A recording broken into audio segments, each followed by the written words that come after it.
I'm praying for everyone up north with all the snow, 5 to 6 feet. Looks like there's more snow coming in off the lakes. You people take care.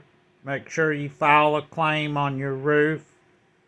Definitely, with all that snow. I don't see why not.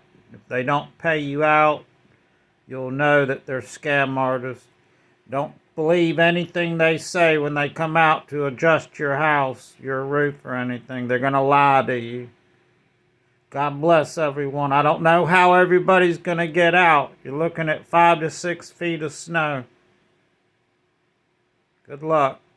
I'm in North Carolina. It's cold and sunny and it's nice. God bless everyone.